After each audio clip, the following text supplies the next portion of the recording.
Well, good evening, everybody. My name is Chris Cox. I work with Granite Advance, and thank you all for joining us for presenting your best self in the college experience. I'm joined by two esteemed and very knowledgeable panelists, Ms. Jill Teeters and Mr. Simon Pierpont. Want to give a huge thank you quickly to them for joining us. They will introduce themselves and their backgrounds a little further in just a moment, but tonight, we're going to be talking a little bit more about how to present your best self in all kind of stages and aspects of the college experience and process. So really quickly, just want to talk a little bit more about who we are at Granite Advance. And we are a free resource for New Hampshire students and families to help them with kind of all things related to the college and career process. And we do that a number of different ways. We offer presentations like this throughout the year. We offer specialized webinars and publications to New Hampshire students and families, all completely free of charge. And on top of that, we also offer one-on-one appointments for students and families to discuss any of the different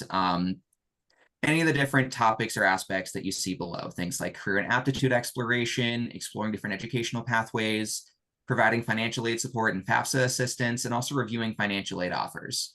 If this or anything else related to the college experience or the career exploration process is something that you might be interested in learning more about or might like some assistance with, you can always make appointments with us, either virtually via Zoom like this, or in person at our offices in Concord. You can schedule those online at the website. You can give us a call, find us on social media, any of those things, and we would be really, really happy to present those to you, and we'd love to have you and help you. So at this point, I am going to turn it over to our presenters to talk a little bit more about this topic, which is one that's really, really important for any process, whether it's college or career that you're looking at. So I'll turn it over to Jill and Simon. Great. Thank you so much, Chris. Yes, this is about the college journey, but also the things we're going to talk about today are also very applicable in the interview process, job seeking, career exploration. So I'm Jill Teeters. I am the Associate Director of College Counseling at the Derryfield School in Manchester. I'm actually just finishing up my 7th year on the high school side of the college journey after many years as a college admission officer at a variety of schools, including St. Anselm College, New England College, and Southern New Hampshire University. And so I have had a chance to interact with students and families, both as an admission officer and as a college counselor. And we know how much stress and anxiety can come with this journey. So we're here to share some tips and tricks. And I'll let my co-presenter Simon tell you a little bit about himself as well. Thank you, Jill.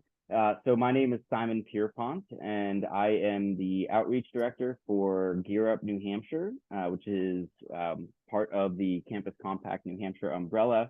You might see me at your high school this fall or sometime this school year. Gear Up does programming very similar to Granite Advance in terms of helping students to be and find success post-graduation, whether that's in a career, in their college journey, whatever it might be. We work with students from 6th grade all the way up to their first year of college or first year post-grad. Prior to working for Campus Compact, I was an academic advisor for UNH College of Professional Studies and Granite State College. I was also an admission officer similar to Jill at Plymouth State University as well as St. Anselm College. So I've worked for a number of colleges in the state of New Hampshire, and now I'm kind of on the other side helping all students to get into college. So really good resources all around, and very happy to be presenting for you today. And I think today, what's important is we're going to share different parts of how someone can present themselves in their college or employment journey. And we're going to talk a little bit about how to present yourself in person, how to best present yourself on paper, and then also how to present yourself in sort of the greater social media world. And we'll be happy to answer questions at the end as well. So Simon, do you want to head on to the next slide and we'll talk about making an appearance? Definitely. So one of the first steps in your college journey is going to be figuring out where you want to go to school.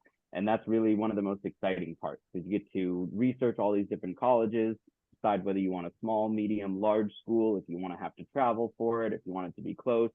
all of that really fun stuff. Once you've got that list narrowed down is when you're going to start to do the making of an appearance part of the process. So that's where you'll start with potentially a college visit. Maybe it's going to be an information session that's given by an admission counselor at the college when you go for a visit.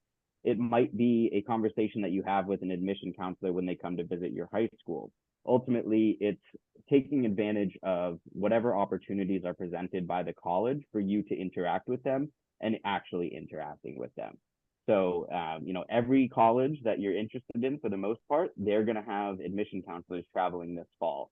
And you'll have the opportunity to go to the guidance office or the college counseling office and speak one-on-one with these admission counselors. So you really get a good feel for what the environment is like at that college that you're interested in, what the students are like, what the majors are that are popular, do students stay on the weekends. You'll really be able to ask all of those nitty-gritty questions, as well as putting a name to a face. Or putting a face to a name, so that when this admission counselor further on down the road reads your application, they'll know, oh, that was Chris Cox, who I talked with at Berlin High School in New Hampshire a couple months ago. Outside of the traditional campus tour, campus visit, or information session, there's also sometimes opportunities to interview with college admission counselors. This would be a formal setting where you're going to interview one-on-one with the admission counselor. They will most likely have a list of questions planned that they're going to ask you, and this is going to feel very similar to what a job interview might feel like. There's also opportunities to visit through open houses or accepted student days further down the road. These are great ways to get a feel for the campus, to get on campus when there's an event going on, check out the different buildings that exist there, talk to students from all over who, whether they're currently enrolled at the school or are interested in going to the school like yourself, really get a feel for where the students are coming from and what type of student goes there. You can also, at open houses, often meet with different department heads so you can get all of your questions answered regarding your major that you're interested in. Another great resource for interacting with colleges is through social media. So you can follow all the colleges that you're interested in on Instagram, Facebook, I'm sure TikTok now, really any Instagram or in social media platform that you're on, those colleges that you're interested in are going to have pages there too. So if there's a specific sports team or specific club within that college, do some digging, search maybe on their website, search on the app itself, and see if they have a social media page, because that's going to be able to give you a better idea of kind of what goes on that campus and what it's like to be involved in that club or team. Really what you want to do when you make an appearance in the beginning is you're going in with an open mind. You're looking to get your questions answered and just see if this is a good fit for you. When you have these initial conversations, nobody is pressuring you to attend that school. You're not locked into anything. So it's really an opportunity for you to actually ask questions that you are needing the answer to and really do some self reflection to see if you can see yourself being successful on that campus. And then if you enjoy the campus, the next step is potentially interviewing, potentially applying, whatever it might be that school is asking for. Jill, do you have anything you'd like to add? Yeah, I think these are all great ways for students to connect with colleges and learn more about what's being offered. And I also think we talk about demonstrating interest, right? And so it's important to demonstrate interest so that you as a prospective student get to know as much about the school as possible. But there are in fact some schools that actually track demonstrated interest. So if you are visiting a school, it is important to maybe make that appointment and actually have sort of a record of your time there, interacting on social media channels, clicking through links on emails. There are lots of different ways that colleges are sort of measuring a student's interest in them. And for some schools that can actually play a role when they're actually making the decision on who they're going to offer admission to. So, and that's a great question to ask. You can ask a college as you're visiting, do you track demonstrated interest? And they'll let you know one way or the other. But regardless, learning as much about the college as you can is really going to be great. But the colleges also want to know a lot about you. And so that's where college interviews come in. And so if we can pop to the next slide, Chris, that would be great. We talk about dressing for success. when you are visiting colleges. And this does not necessarily mean that you have to go out and buy a new outfit, or if you want to use that as an excuse, I'm all for that. But this is a great story that I love to share with students. And it was going around social media for a while. This young man showed up at the hospital in a suit and tie because his sister had just had a baby and he wanted to make a great first impression. First impressions matter. And they do. They do. When you have a chance to meet somebody, a college representative at a college fair, when they're visiting your high school, or when you are showing up for that interview, you want to be remembered as clean, put together, professional, kind of ready for that conversation. It doesn't mean that you need to completely change who you are or how you present yourself, but you want to realize that a lot of times you may be meeting with somebody at the admission office who's a little bit older than you, maybe sometimes considerably older than you. So you want to just make sure that you're neat and pressed and just sort of ready to go, because as they often say, you never get a second chance to make that first impression. And I know in my time in the admission offices at the schools that I've worked at, and I'm sure for you, Simon, too, like we remember the students who show up just really looking sharp, right? And again, it doesn't mean it has to be, suit and tie or a brand new dress, but just you can see the students who've kind of put forth some extra effort. And so just think about that as you're getting ready. Sometimes I would get a chuckle when a student shows up at Southern New Hampshire University and they're wearing a UNH sweatshirt, or they've just come from visiting Plymouth and they have their Plymouth t-shirt on. Again, that's not something that's going to, completely wreck their experience in the admission process, but maybe staying away from the other college t-shirts. Also some simple things like you may be meeting in an interview room, in a small room, not a lot of ventilation. So if you're someone who enjoys wearing a lot of perfume or cologne, maybe that's not the best day to be wearing that. If you're someone who may smoke or vape, maybe abstaining from that a little bit before you go in and meet with somebody. Because again, you don't want to be remembered as the person who, left this really lingering, strong scent behind in the office. So just little things. And again, these are applicable to job interviews as well. You want to put your best foot forward, and there's never any harm in showing up really nicely dressed. Yeah, so let's I think go ahead, just Simon. to add to that, we're never going to be upset with you or it'll never be negative if you are overdressed. If you're underdressed, that would be something that might rock the boat a little bit. But in terms of the way you show up, as Jill said, it doesn't have to be a full gown. It doesn't have to be a suit and tie. Just make sure that you're presentable. That if you look in the mirror, you're like, hey, this is someone that I would want to have a part of my community. We want to make sure that you are putting your best foot forward. Yeah. Excellent. So as we think about the interview itself, we can go to the next slide. There are basically a before, during, and after, 3 very distinct pieces of the interview experience that I want to touch on. So as you're thinking about heading off to your first interview, you have these in mind. And the first thing is about being on time, which really means a little bit early. Campuses sometimes are very big and very confusing. Where you may need to park may be far from where you're actually having your interview. So review, any sort of confirmation information you've gotten from the college, and make sure that you know where you need to go, where you need to park. If it's a 10:30 tour, you're probably also not the only family there. So if you are late, they may be holding the tour for you, or you may miss it entirely. So plan ahead, make sure you have the directions, make sure you have a sense of how long it's going to take you to get from home to the campus. Dressing for success, as we already mentioned, making that good first impression, and also thinking about some questions that you might want to ask of the admission officer, or that you might end up needing to answer.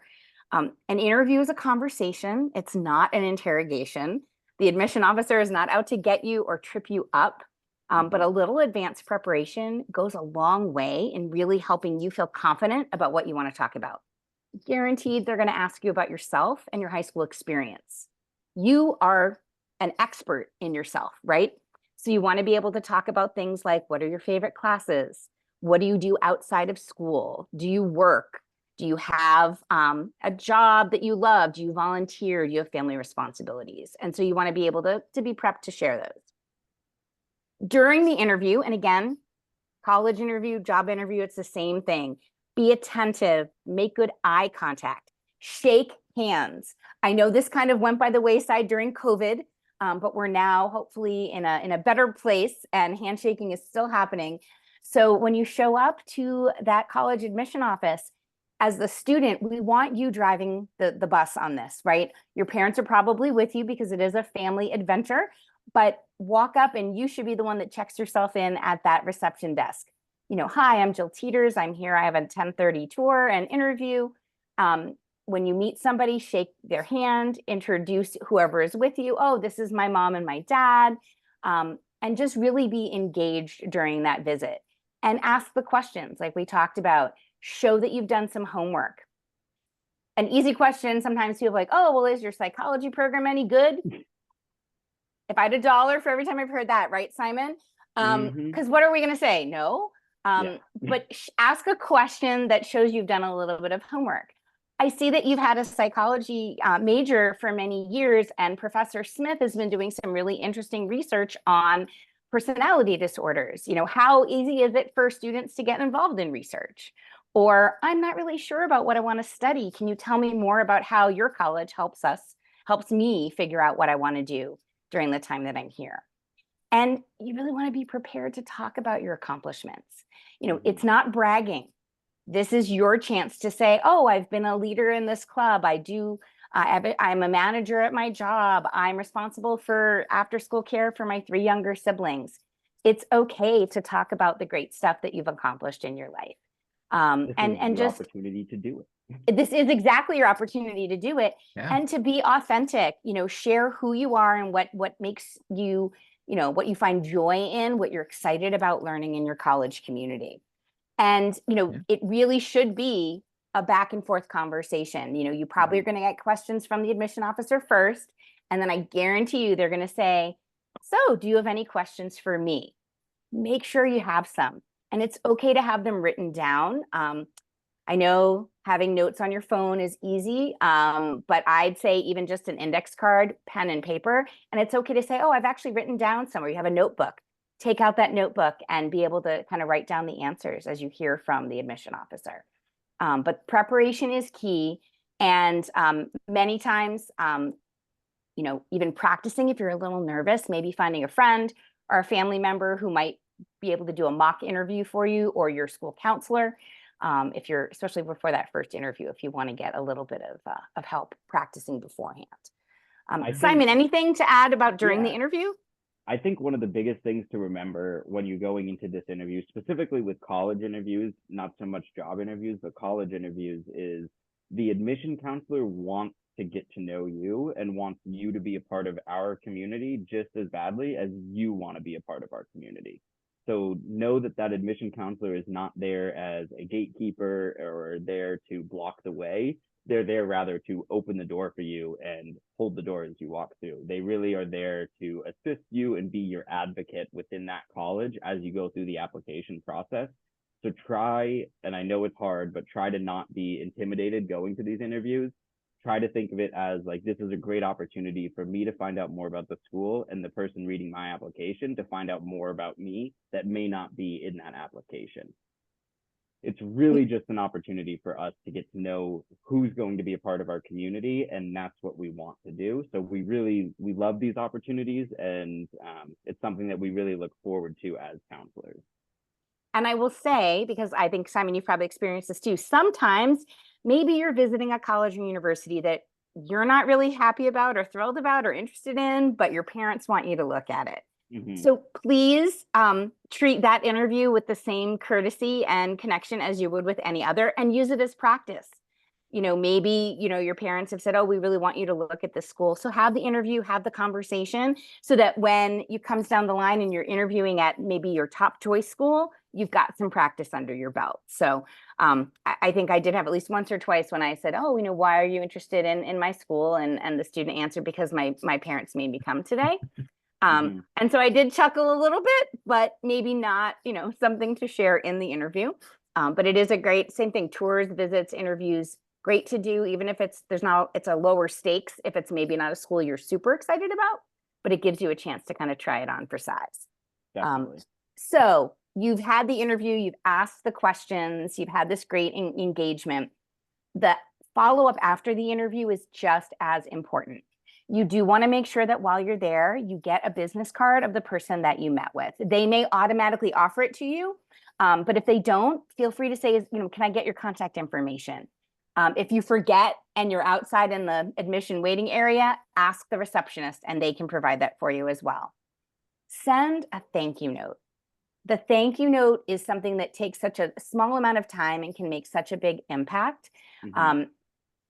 Email is okay, but handwritten thank you notes, I think, are still the best, because who doesn't like to get some nice mail? And I will say, over the years as an admission officer, I actually kept a thank you folder. And when I would get a thank you note, it would get scanned and put in the student's file, but I would get to keep the original and have that in my folder to kind of go back and be like, oh, wow, I really remember that great conversation. And it was so fun meeting with that student. Doesn't have to be a long note. Dear Jill, thank you so much for taking time to talk with me today. I really enjoyed my visit to Southern New Hampshire University. I'm excited about coming back for open house, or I'm excited about submitting my application. Have a great day. And there you go. Doesn't have to be very long, but taking that brief time to send a thank you can make all the difference. If you have other questions, that's also a great way to ask them, and gives you a chance to start thinking about when you might come back to the campus again to make a connection. But the power of a thank you note is huge. And for any of us who grew up with our parents, making sure we wrote thank you notes after we got gifts, being on the receiving end of a thank you note is wonderful. And again, it makes a great first impression, because you know what? Most people don't write thank you notes or thank you emails. Yeah. And that goes true for the job thing too. Yeah, it's really, really important. So that's before, during, and after the interview. So this is when you're presenting yourself literally in person. Simon, can you kind of bring us through how to best present oneself on paper? Although I know it's really online, because all of our application documents are electronic these days. Definitely. So, once you go through this process, you have found the schools you're interested in, you went and interviewed at those schools. Now it's time for you to apply to those colleges. And that's what this whole section is going to be about. So the application and the essay. The essay is going to be the biggest piece of your application. It's going to take up the most significant amount of time. The rest of your application, with the exception of the activities section, is pretty much straightforward. It's going to be your transcript. It's going to be your history about your family, your school counselor's contacts, all of that. The only piece that you really get to personalize is going to be the activity section and your essay or supplemental questions if the school you're applying to has that.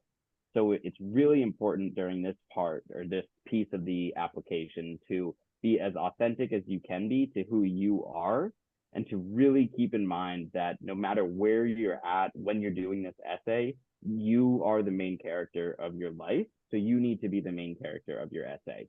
It's really, really great when we get essays that talk all about how your grandmother was the best baker in the whole world and you love her cookies so much and you cannot wait to share those with your college friends. That's awesome. I can't wait to try the cookies either, but it's not telling me anything about who you are as a student or who you are as an individual. Your essay does not have to be academic focused. It can be truly about anything you want to. I believe one of the questions is an open-ended question where you're able to just submit an essay of your choosing. So really have some fun with it. Some of the best essays that I've read, and Jill, I'm sure, would say the same, are from students who are writing about something they're passionate about. So, think hard about what are the things that make you happy? What are your hobbies? What's your favorite subject? Do you do any sports? Do you have a job? What are the things that when you wake up in the morning, you're really excited to do that day? That's what we want to hear about. And that's what you're going to be able to talk the most about. So it'll feel the easiest for you to write an essay on a subject about something that you really care about. Keep in mind to, just be confident throughout the whole process. Trust in yourself, trust in your abilities, trust in your peer editors, whether it's your counselor or a parent that's going to read through your essay, and know that whatever suggestions they give, you're absolutely can take them, but you don't have to. The essay is your writing, and we want to make sure that it comes from you. Don't have, mom or dad sit there and write the essay with you. Honestly, I don't know how, but we can kind of tell when it's not written by the student. So don't be one of those students where we're kind of talking in our office like, hey, do you think they actually wrote this? So, you definitely can get help on it, but make sure that you're the one that is, the main author of this piece for sure. I actually just used your main character in life, main character in your college essay with a conversation with a student this week. Awesome. It really is, there's so much that we write about in high school writing, but we sometimes don't spend a lot of time writing about ourselves. And so it's not everybody's most comfortable thing to write about. And so, not that you can't write about your grandmother's cookies, but we want to know how you felt, what it meant for you as part of your family. I want to know more about you than sort of that topic. And I think sometimes this is a different kind of writing than I think most students have done. And but it's a great opportunity to share again, who they are and kind of what makes them tick. And I know that I think the next slide talks more about, how do you show why you'd be a good fit in that experience through your writing. So I think we can touch on that a little too. Yeah, definitely. So when you're thinking about, like, for instance, you're interested in Plymouth State University, you want to apply to Plymouth State. If you are writing an essay that you're wanting to incorporate the reasons why you're interested in Plymouth State, it's great to do your research on the school. Find out the location. What do students do on the weekends? Are there different clubs on campus? What are the reasons that you found this school and want to attend that school? If you show us that really helps a lot too. It shows that you did your research, you did your homework on our school. It shows that you're excited and it feels more genuine. If you're a big skier, talk about how you found Plymouth campus because it's in the heart of the White Mountains and you really love to ski and you are so excited to be an English major and you can't wait to teach one day. And this was the perfect school for you. That's something that we're like, oh my gosh, this is awesome. This kid, like, we would love to have this student be a part of our community. I think it's really important to know what kind of campus you're getting yourself into. So going back to the very beginning, am I going to a small campus, a large campus, medium sized? Is it rural? Is it an urban setting? Where are the students on that campus coming from? And will I be a good fit within that student body? So some of that's going to come from maybe visiting the campus, doing an open house. Maybe you did a virtual tour, or maybe you're part of an accepted students page on some social media platform. It's a really good way to interact with other students and see whether or not you're going to be a good fit there. If you do find that, hey, I really gel with these people, I think this is an awesome fit, I love the campus, tell us why. Tell us what it is about our campus that makes you excited to come here. And that's something that we're going to remember. It's something that over dinner that night, we're going to tell our spouse about.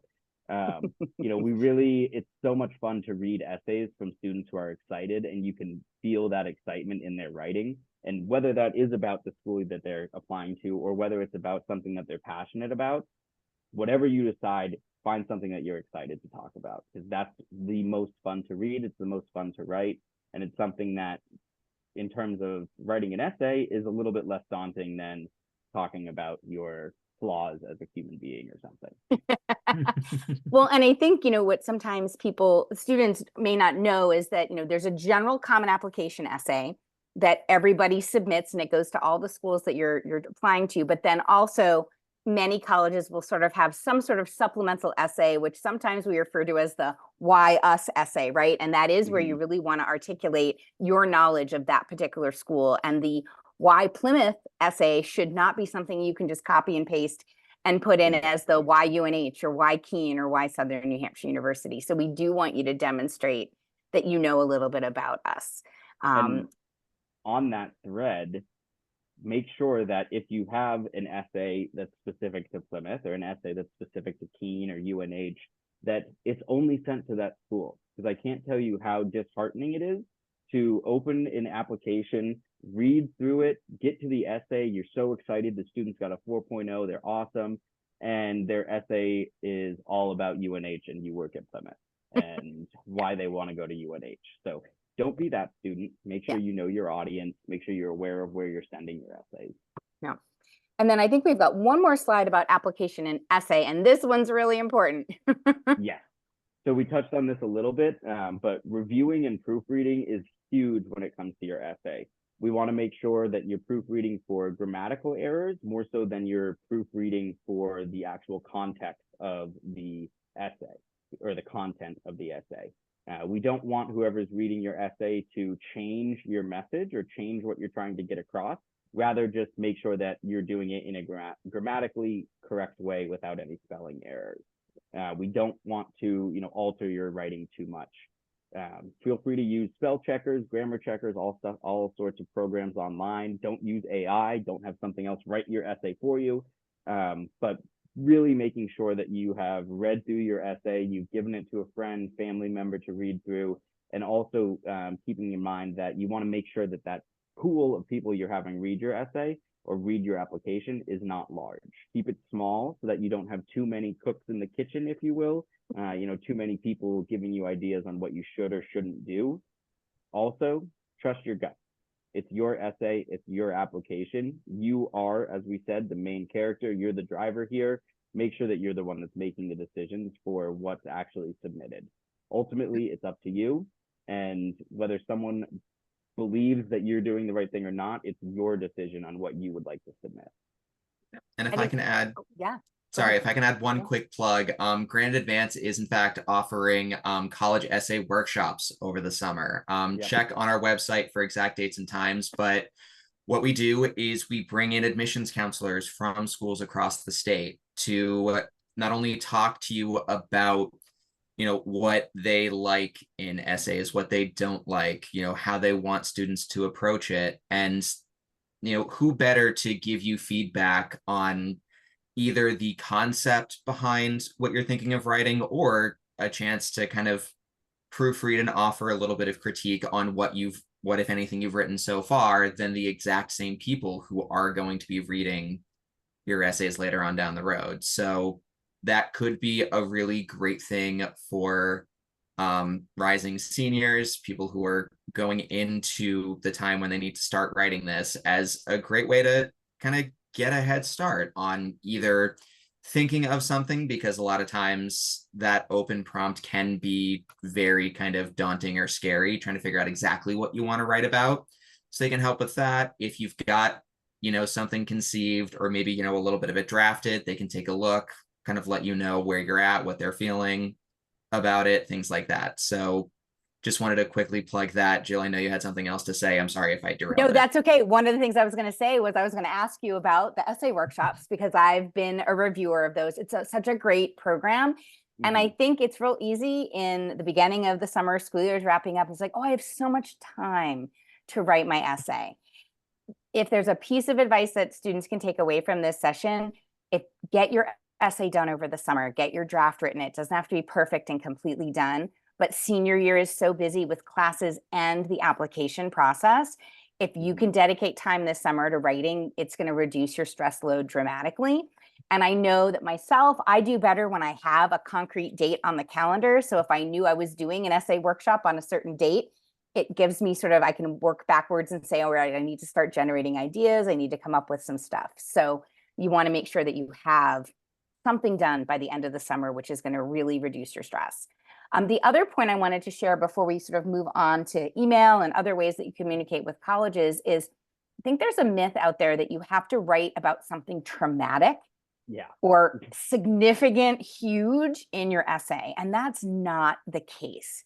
One of the best essays a colleague of mine from Boston University ever read was an essay where the student wrote about her morning routine and brushing her teeth. Right? So it does not have to be something traumatic, something significant that is, overwhelming or has really been a burden. Obviously, if there is something that you want to share, you certainly are welcome to do that, but know that it just needs to be an authentic story about who you are. And And know that, maybe it's whether it's your college counselor or perhaps an admission officer at an essay workshop, if someone's like, this might be a little too traumatic or a little too sad or overwhelming, maybe is there something better or a different way to take that topic? So it doesn't have to be this big traumatic sob story of writing. It can be just something fun and as easy as this is what I do in the morning to get ready for school. So, Thank all you right. for that. Yeah, why don't we talk about internet etiquette? Okay, so email is something that we're all familiar with, something that you may not be using too much right now, but as you get older and become a professional, whether you're in college or you decide to go straight into the workforce, you're going to be emailing a lot. So knowing how to email professionally and appropriately is really important. When it comes to emailing admission counselors, you want to make sure that the email address that you're using is one that is not, something silly like starboy lover of video games at gmail.com. Make it your name. Make it Simon Pierpont at gmail.com. Very simple. We know who we're talking to. It's very easy to associate that email address with the student or the name of the student that we're working with at that time. When you're emailing us, we go by our first names. So you don't have to use Mr. and Mrs. You can if you want to, but if you are comfortable just saying, hey, Jill, I was on campus visiting the other day. I'd love to set up a time to do an interview. What are your options that you have available? That's going to be totally fine. So don't feel like you have to be overly professional in terms of the salutations you use. Yep. Can I add one other thing to that email address portion? Sure. If you could, I would refrain from using your school email address to communicate with colleges for two reasons. Number one, because that might it might look confusing because sometimes it's just like a clash of names and numbers that corresponds with you. And number two, when you graduate, more often than not, within like a month of you graduating, your email from the school will be shut off and you will have no way of accessing it further. So that's why, yeah, I would also really recommend having a personal and appropriate email address to use. And maybe something that's dedicated just for your college search, as opposed to whatever email your grandmother might be sending you messages to, because you will get a lot of college mail.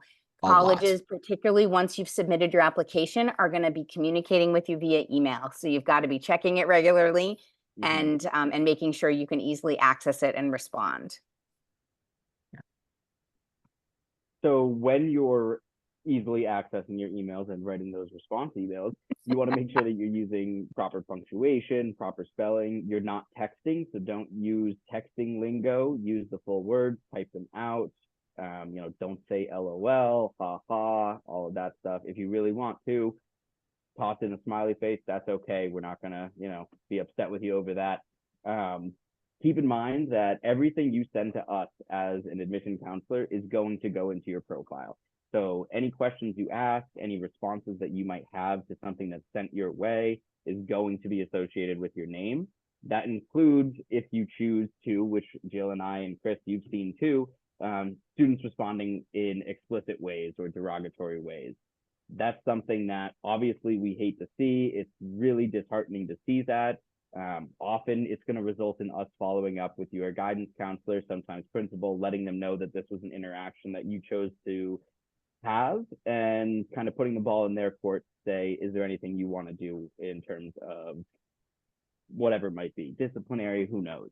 But really, we make sure that, and I know I always made sure that if something like this happened, their school counselor was aware, because it's just completely unacceptable. So don't be that student. The other thing that kind of goes right in line with that is if you've, as Jill said, you apply to colleges, you start getting all these different emails from a bunch of different schools, but now you're at a point where you've narrowed it down, you know where you want to go to school. You can unsubscribe from the schools that you're not interested in attending. So you can scroll down to the bottom, click unsubscribe on those emails. If there's not an option to unsubscribe yourself, simply respond to the email and ask to be removed from the mailing list, and they will remove you from the mailing list. Once you have deposited at a school, if you want to make sure that you're completely off of those lists, you can reach out to those schools and withdraw your application, but it's not a step that you necessarily have to take.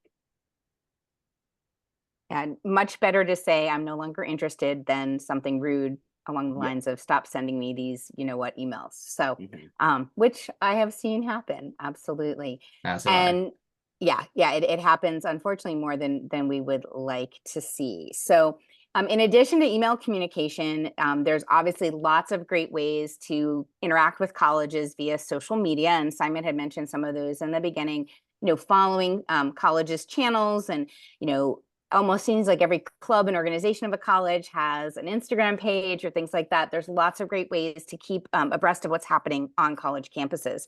So it's a great resource. You can learn so much about colleges through their social media channels. But there's also some areas of caution when it comes to social media. Just as you can find out a lot about a college by searching their social media sites, colleges can find out a lot about you by also looking to see what your social media presence is like. So when we're talking about making, presenting your best self in the college or career pathways, you want to make sure that the person that you are showing to the world through social media is all good things, all positive things. Colleges have been known to rescind admission decisions based on things that they have seen or have been forwarded to them by from social media. The internet is forever. You might post something as a joke or in haste, and someone grabs a screenshot of it, and even though you deleted it, it's out there and it gets off to the college, or you might be applying for a job outside of school or as a tour guide or something. And we go to your Facebook profile or your Instagram profile, and we see things perhaps that we might not want to see. So having your profiles in private is probably a very good first step. But second, one of the things we often will say is, you know, when you're posting something, think about whether you'd want your grandmother or your mom or your best friend, you know, to see that, and what would they think of you, because stuff does get out there. And even, you know, it's beyond our control. So there are some really great things about social media. You can learn more about the students who attend a school. You can join class of, you know, your graduating year admission Facebook pages, so you can find out more about students who might be coming to that school as well. But you also want to make sure that just as you would dress to impress at that interview, or take the time to craft a really well put together email or essay, you also want to make sure that your best self is shining through on the social media channels, because unfortunately we see interesting things that come our way to the admission offices or your school counseling office. Simon, anything you want to add on the social media side of things? I would say everything Jill said is completely accurate. So, you know, make sure that you're presenting your best self in all regards of your life. When it comes to colleges looking at social media, it's not going to be as common as, say, a job. I feel like a job interview, when you're applying for a job, there's less applicants. They have more ability to look at your social media if they choose to. Colleges, more often than not, we're not going to search you on social media, but that option exists. So that's what it's important to know as a student is, you know, we're probably not going to be looking at your profile, but if we did, what would we see? So just kind of think of it that way. There's too many applications that we get. I mean, during reading season, we're reading upwards of 15,000 applications. So it's really difficult to, you know, look into each one of those social media pages as well. But I think a lot of times when we've been in, it's mostly been like, hey, someone sends it to us. Exactly. You know, this person is doing this activity with a sweatshirt with the name of your college. You know, are they an enrolled student or an enrolling student? Or, you know, everybody does tend to know everything that is going on in the social media realm. So while colleges don't necessarily have the bandwidth to check every student, if they receive information that something doesn't look all that great, because again, you're looking to be a member of their community and they want to know the authentic you. And is the authentic you this beautifully crafted essay? Or is it the student perhaps making poor choices and having it captured on a social media channel? So ultimately, I think most students are making good choices and are really putting, you know, their best foot forward in their college applications and their job applications. But we just want people to be aware of some of the pitfalls, because I think sometimes we don't remember how permanent things on social media are. And we don't want that to kind of come back and bite anybody in the butt. So we actually, I think, have some time for questions, Chris. So if there are, we'd be happy to answer them now, but also you have our contact information, and Simon and I are always happy to hear from families and students, and you don't have to be involved with Gear Up or involved at the Dairyfield School to reach out to us. We're always happy to chat. But is there anything sort of pressing, Chris, from the question side that we should cover? Yeah, looks like we've got a couple things that have come through. Hang on just one sec. First up, we've got, would demonstrated interest potentially offset other, potential like deficits or drawbacks on a student's application? So if a student has really high demonstrated interest, could that potentially factor in and help if maybe the student doesn't have, the greatest GPA or test scores or doesn't have a ton of extracurriculars, things like that? So I think that's a really great question. And it's, as in with many college admission questions, the answer is it depends. I think it depends on how much a student, how much a school weighs that demonstrated interest. And it's a great question to ask when you're interviewing or you're in an information session. But I typically think of it this way: if all things are equal and all three of us have applied to the university, and they have one spot, and one of us has been really connected with the school, visited, toured, interviewed, opened every email, attended a virtual event, and everything else is equal between the three of us, but Simon has done all that extra stuff. That's kind of where demonstrated interest, I think, can really make a big impact. If a student's average academic profile is considerably below what that school is looking for, but they have a ton of demonstrated interest, I'm not sure it's going to move the needle all the way to an admit. But that's a great question to ask specifically of each school. But most times it's if everything else is equal and you're the one that's really demonstrated the interest, that can move you forward in the process. Awesome. So next one, about interviews. How often would you say that interviews happen as sort of a required or a sort of, kind of a more formalized piece of the admissions process? And would you say that there were any kind of constants amongst schools that have an interview as kind of an installed piece of their process? If they are, say, more or less selective, if there's anything that kind of sets them apart from other schools? So kind of a two-part question. Yeah, I am going to start with the latter half. So I would say that typically schools that are offering interviews are, hold up, let's back up. Schools that are requiring you to do an interview are going to be more selective. Schools that are offering might be more selective, they might not be. Schools that are, a public school, not really super selective, they probably won't have the opportunity for an interview, but they will have the opportunity for info sessions, college tours, a chance to talk one-on-one with the college counselor. So essentially everything you're going to get from an interview, but just not called an interview. Okay.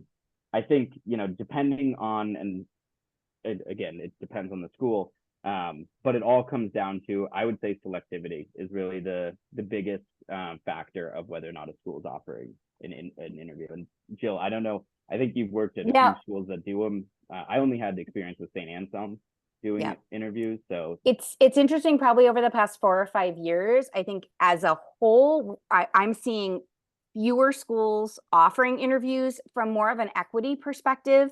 They realize that they can't possibly give an interview to every student who wants one. And so a lot of places are pulling back and instead doing more information sessions. I think where interviews may come into play still a lot is for special programs, honors programs, particular majors. Some colleges will take advantage of alumni interviewing, where again, these are not very rarely is an interview truly evaluative. It really is more informational in nature. And so a lot of schools will utilize alumni to just sort of, chat with the student, share their experience, get to know the student a little bit. So, if you're looking and making plans to visit a campus and you're like, oh, they don't offer interviews, that's okay. Do the information session, go to the open house, go to visit with that student or their admission officer when they come to your high school. in the fall. So there are plenty of ways to kind of make those connections. But I think a lot of colleges are realizing, Northeastern University had 100,000 applications this year. Yeah. You can't physically interview all those people. And Yeah. so they don't want to have just a sort of a Hunger Games, trying to get, can I get an interview? Is that going to be the thing that, makes the deal for me? So, ask, and if interviews are offered, it's a great opportunity to take advantage, but you're not going to be disadvantaged if you don't have the chance to do them. And virtual interviews are just as valid as in person. And I think, if there's a silver lining for the pandemic, having, Zoom and other virtual opportunities, if your school is in California that you're interested in and you're in New Hampshire and you're not flying out there until maybe after you've been accepted to really check it out, do an informational interview over Zoom, do a virtual tour over Zoom, take advantage of making those connections in whatever way possible. Yeah, awesome. Next one, I know that you kind of touched on this, but I think that we kind of want to just crystallize it. Are there any essay topics, either about yourself or anything else, that you would be best off avoiding, or anything that you are probably best served not writing about, even if it's compelling? My only one, and then I'll hand it to you, Jill.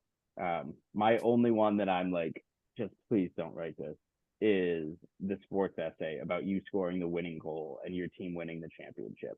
I've read it 1,000 times. They're all the same. You're always the star. You always scored the goal, and you always win the game. It's okay. That's awesome. Congratulations to you. I'm so glad that you're great athletically. But please tell me more about who you are as an individual. Tell me about why you fit in on that team, why your team was so successful. What was it like when you scored that goal? What happened afterwards? That sort of thing. Give us the meat of who you are. Don't just scrape the surface. No, that's that there are certainly some topics that are very overdone. I think, if something truly traumatic has happened to you, your college essay may or may not be the place to discuss that. If you have made any potentially illegal, poor choices, probably not the place to share in your general essay. I will say that if a student has faced any disciplinary issues in their high school career, there is a place where they do need to disclose that in the Common Application. And there is the ability for the student to share some information on how to best talk about that. And your school counselor can be a resource, or our friends here at Granite Advance. But yeah, I think the biggest thing I tell our students is, when they bring a topic to me, I'm like, what do you want the reader to know about you after this? Right? What are the things you're hoping, to get across? Do you want them to sort of be, sucked into something really terrible and tragic, and all they kind of think of is, oh, this poor student? Or can you tell a tiny little tidbit of, this challenging thing happened to me, but here's how I persevered, grew, changed my path, learned something. So I think sometimes too, like if you are starting to write something, you're like, I'm not so sure I should do this. Trust your gut. Maybe there's a better topic out there. All right. Looks like we have one last one.